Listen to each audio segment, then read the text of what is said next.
started the mental health court in 2003, drug court in 2009, heroin court in 2010, finished it off with veterans court in 2012.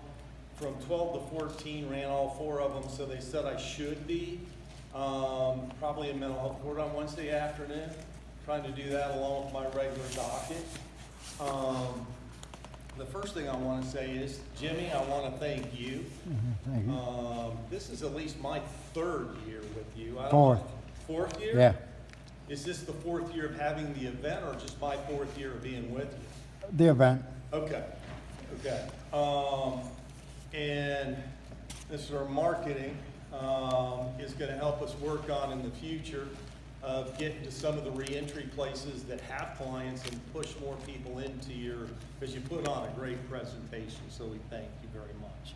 The other thing is, sitting up here in front are Brenda and Mark Stewart. When I first left the bench, they were like my lifesaver, my life vest, and keeping me going. So Brenda makes me wear her shirt everywhere. The Addicts Parents United. She runs a closed Facebook page for parents that have lost a loved one, and a closed Facebook for ones that have children in active addiction. So that's a little bit about them. I can't thank them enough for what they've done for me. Now, the pastor's going to like, hopefully, the next thing that I do. Every time, Jimmy has found a church to be in. And I will tell you, when I ran those programs, I probably couldn't say it from the bench, but the people that found recovery and did the best in recovery found God and had God as part of their recovery. Amen. So last year I told everybody to get up and say, you matter to someone else. Now I'm going to say, get up and say to someone else, God loves you and I love you. And that takes some guts to say those 2 things. But I'd ask you to do that with each other right now for 1 second.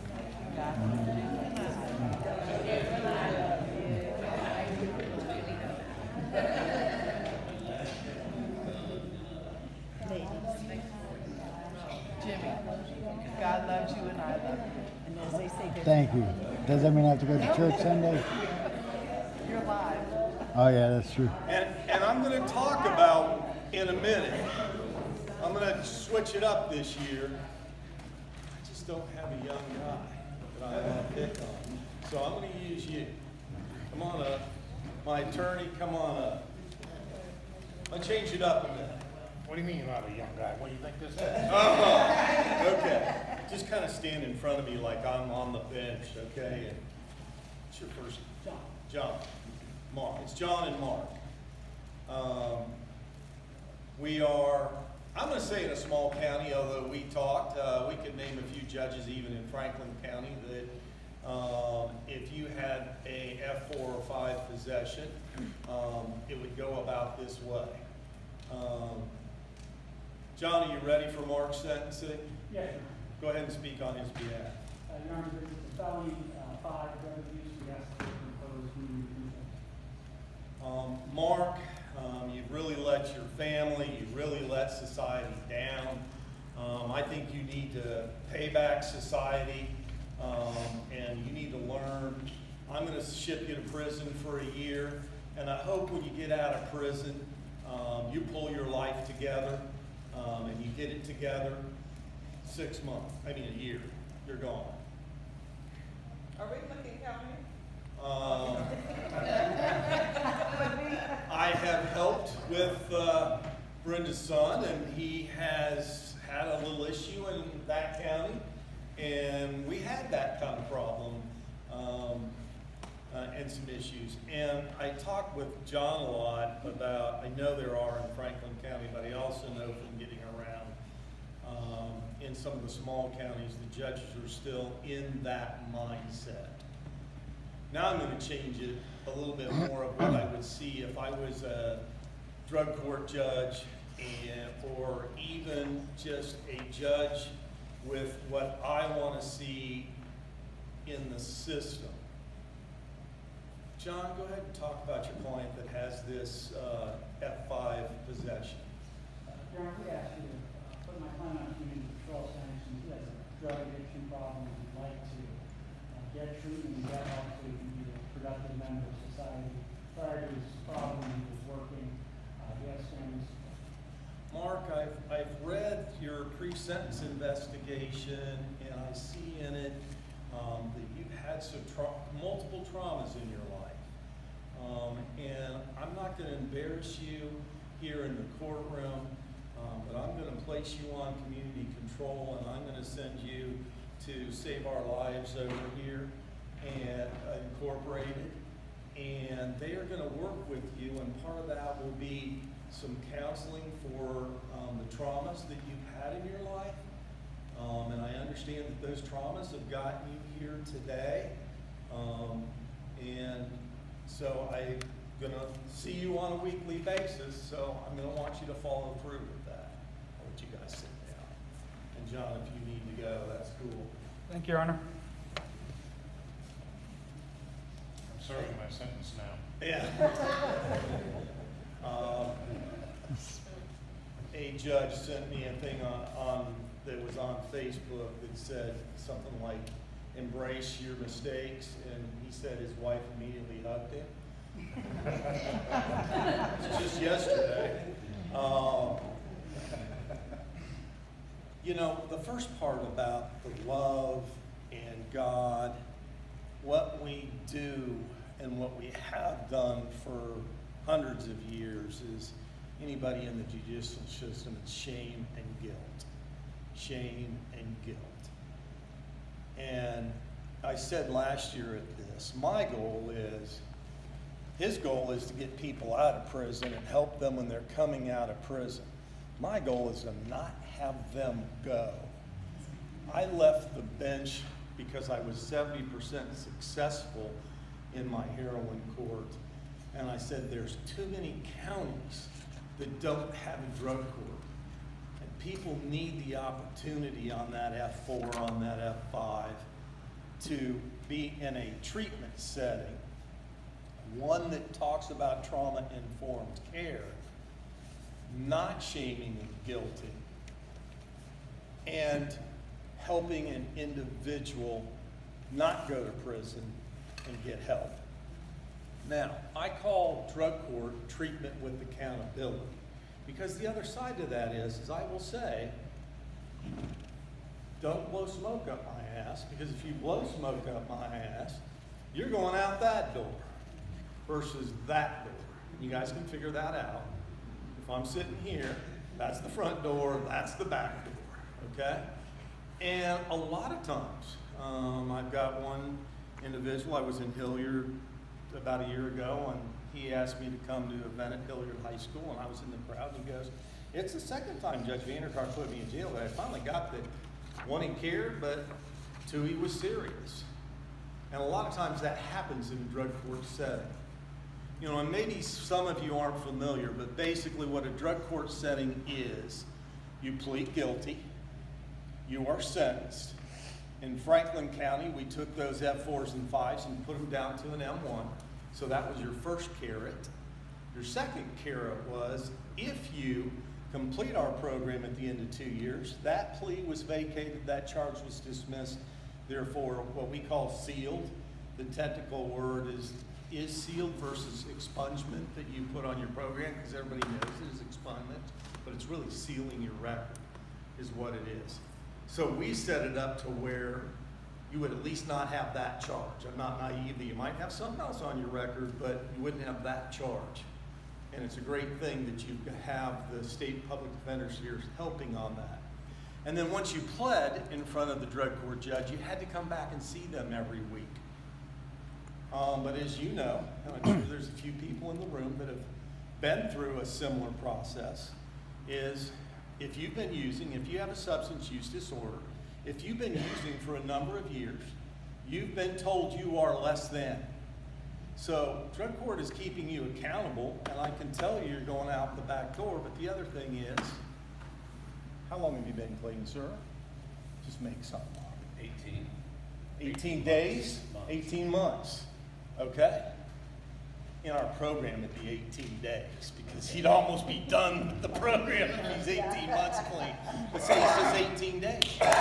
We're clapping. We're clapping for his 18 days. That's the first time anybody said anything positive to him in 3 to 5 years. All of a sudden, he sees that the judge and staff care. You know, it's not just about saying you're less than, it's about saying you're a human being. That's why I started with the love and the God thing, because people care. People are all human beings. People should all be treated as human beings, and our legal system needs to do that.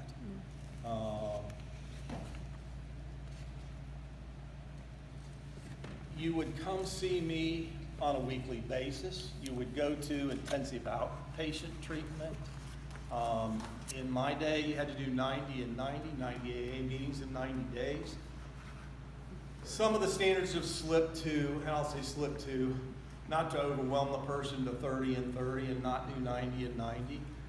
I still do some in the suburbs, some recovery courts, and depending on the charge, I might still not do 90 and 90. But it's that weekly interaction with the court that is not typical treatment with accountability, that is positive about a drug court. Now, we have come, since I've even left the bench, I left the bench in January of 2016. Specialized dockets, like Judge Herbert runs the catch program here, the human trafficking one in Franklin County. We have come a long way in those 3 to 5 years, and here's why I would say that is our moderator sitting here cheating and reading through the thing right now. Yeah. What did he say?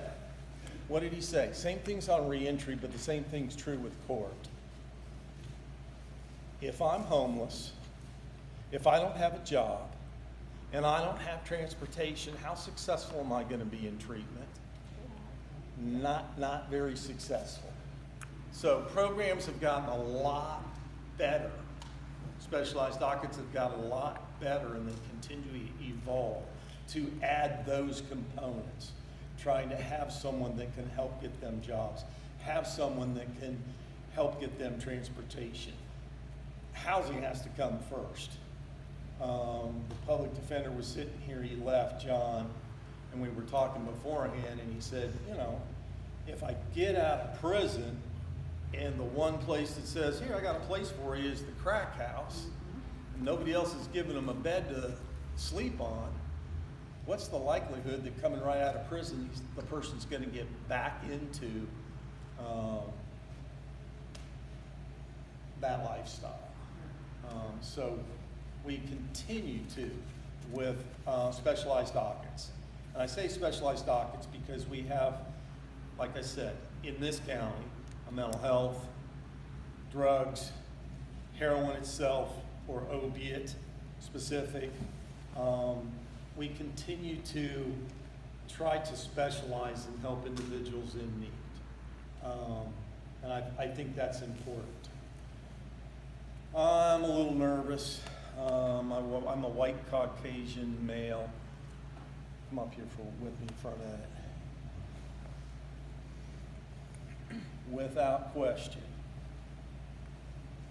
you were in prison for 27 years. What was the percentage of black males versus white males? At least 70-30. Yeah. Sometimes. If you go and watch any drug court, it's heavily the same way. I did it for 8 months in Whitehall, and they closed down because they just weren't able to have enough people to do it the way we started out. I'm doing it in Hilliard now, but you know, I would drive down to Risha's to get donuts for court, and I'd watch the kids walk into the high school, and I'd be seeing 70-80% African Americans. But I'd be down here at court and in my drug court and seeing all male and female Anglo-Saxons. If you go downtown, strong orientation that way. That is a barrier we have to figure out. Shaniqua Gator used to run my heroin docket. She's now with, I think, Department of Youth Services. But I called her and I talked to her about this a couple months ago. We have to look at how we evaluate the cases, but we also have to work with the African American community not to see me as the man, to trust the criminal justice system, to trust us to come into a program like that we will help. So it's two-sided. I don't have all the answers, but I can't sit in here and not. Brenda and Mark and I, especially back about 3 years ago, were at a event, let's say off Cleveland Avenue. And the media was there, and this was being on television, and people were able to ask questions, and one lady was going nuts about, where were you in the 1980s when there was the crack problem and it was all an African American issue? And I said, one, we did it wrong. We absolutely did it wrong. I was pretty young then. Sadly enough, by 82, I was an attorney, so I know how old I am. But, you know, the criminal justice system just didn't do it right. But the criminal justice system in the 80s, the 90s, and any further back didn't right, and still many places isn't doing it right because they're not looking at trauma-informed care and they're not looking at treatment. And that's what we have to look at. We talked about it while we were eating lunch or before. The number of, and you said it, we're still the best country in the world. We still have the most benefits. People still want to come here, but we have the most people in prison. We have a ton of people in prison. We're not doing it right. We need to do something different. And we have to continue to, not just with our specialized dockets, but with all of our judges, get them to see that it is trauma-informed care and what went on in that person's life. You know, and I'm not saying, don't know his circumstance. If I got I'm not going to say, I don't know if you had a rape or what, you said a sexual offense. I'm not saying I might not send you to prison if I'm a common pleas judge. I'm not saying if you take a gun into UDF and put a gun in somebody's face, I'm not going to send you to prison for some period of time. Never was a common pleas judge. I'm just saying, there is a place for society to stay organized and have us safe. But especially where I'm sensitive is on our F3s, definitely on F4s and our F5s that are truly just possessions or drug driven. Those don't need to be in prison. And then the other thing, of course, use a personal example. You guys okay? One son went through my program successful, and I said to him earlier this morning, I forget that he even had a record. He even, went through the court system. He's been clean now for probably almost 7 years. I knew we always were saying 6, and now it's 7. He's stabilized. Their other son's had some issues, and he's gone to prison, and I'll take my drug court versus prison any time because I absolutely heard your message. Don't get, what do you call them? You had 5 incidences? They card you or something? What do they call it? Oh, conduct reports. Conduct reports. Yeah. 5 versus 40 is the comparison you made. But how many programs were really available in corrections? Not a lot, right? I was fortunate enough to be in a Marion Correctional. That's where I really changed around because I was able to get into a variety of programs. They had over 103 different programs you could get into. But for the most part, wouldn't you say still with 50, did you say 50,000 people, 50,000 men in Ohio in? Is that what you said? Yeah, With 50,000 men in, the programs are very limited yes, per the number of people. yes, And you really have to seek it out. yeah, Otherwise, there's a lot of people just doing their time. yeah, I agree. And then we can talk about drugs getting in multiple ways into prisons too. How am I doing time-wise? I've been up for about 20. Is that about right? Do you need 10 more? Okay. What I'd like to do is give you a chance to participate. What is it you see, or what is it you came for here today? What did you want to get out of the whole day? Come on, I used to say to jurors, I won't let you out of the room if you don't ask 2 questions. You know, so I've got Whitehall PD out here, you're not leaving. You can't go home unless you ask 2 questions. What do you want to get, what are you guys here for today? Why? What do you want to get out today? My name is Marcia White, and I work with Franklin County Justice and Policy Programs with Pathways, the Healthy Living Program.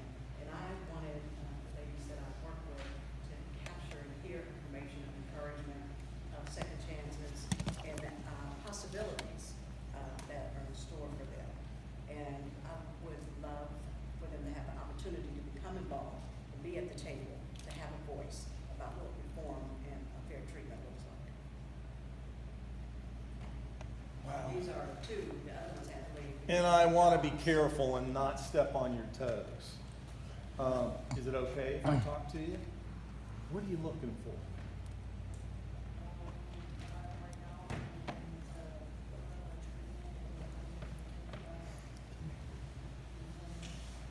She's, I can't hear her. Okay, you need that microphone. The pathways?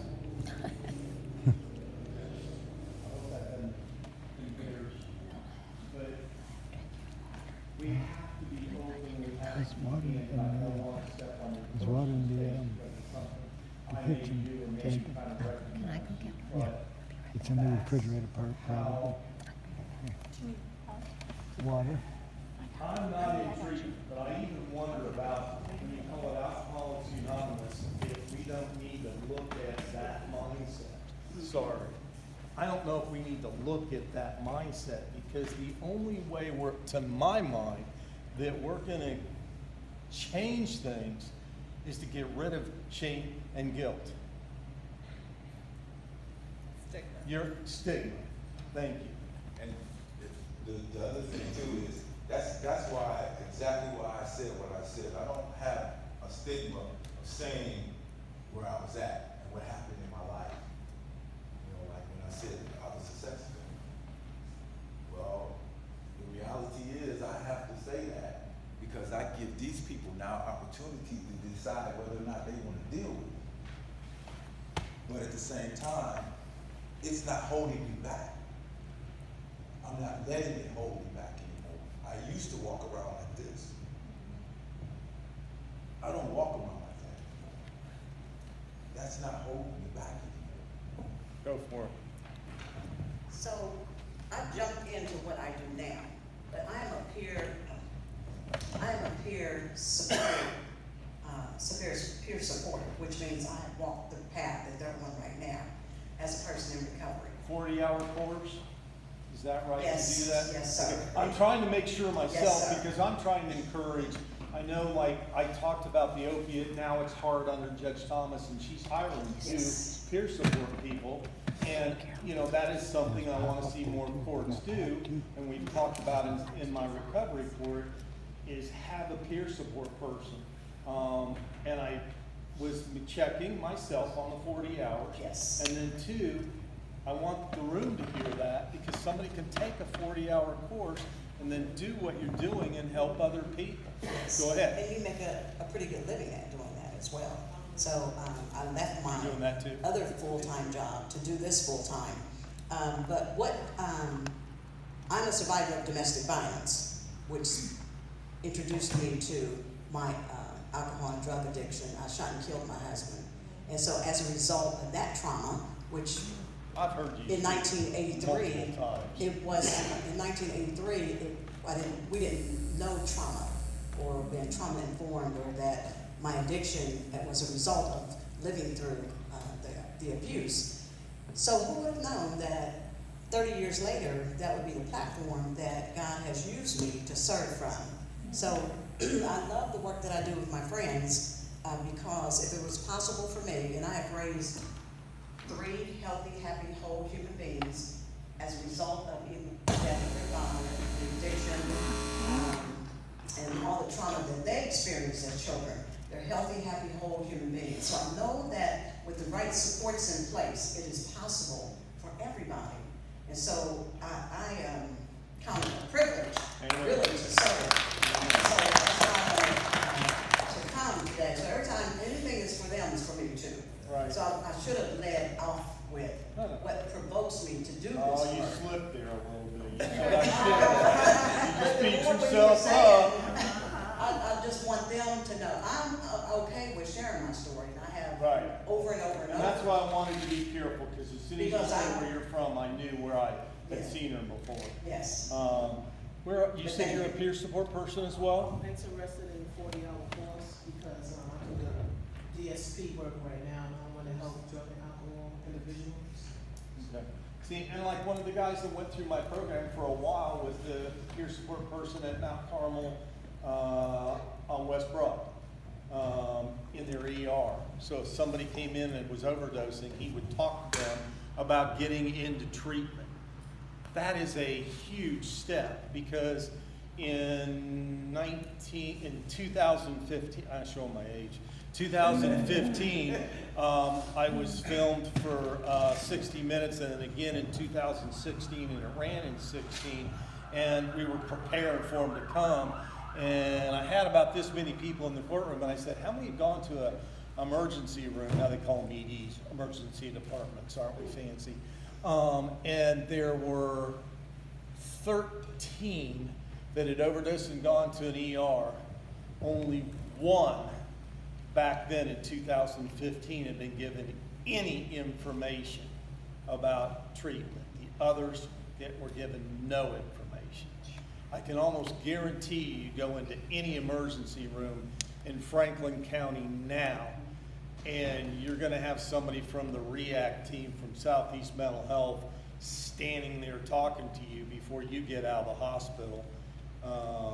If you're cooperative at all. I will pause there because the other point he made is well taken. We can do all this. The person with the substance use disorder, which I forgot this part. What is substance use disorder? What is substance use disorder? What? The clinical definition? No, I'm looking for something else. The new science. We have a family. It's a disease. It's a disease. Addiction is a disease, substance use disorder is a disease, and we with the Addicts Parents United always say it's a family disease. Because the minute anybody in the family, brother, sister, uncle, is using, they're stealing from everybody, mom and dad are pulling their hair, worried, is their son gonna come home that night?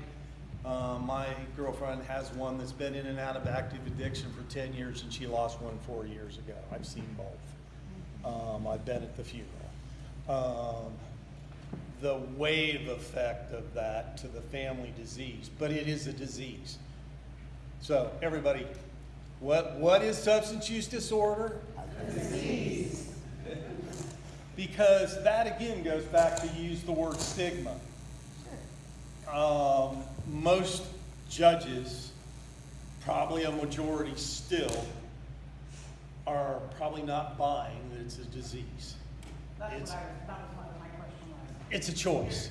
It's a choice. A lot of parents, just stop, Jimmy. Why can't you stop? It doesn't work that way. It's not that easy. You know, my example always is, okay, we're in Whitehall. If 4 people die today in Hilliard of an overdose, Anybody in this room that doesn't have the disease that go, well, hell, I'm staying away from Hilliard. Everybody in the room that has the disease is going, I'm getting in my car and I'm going to Hilliard. That's the good shit. And all us rational people are going, what is wrong with you? That is hard to understand when you don't have the disease.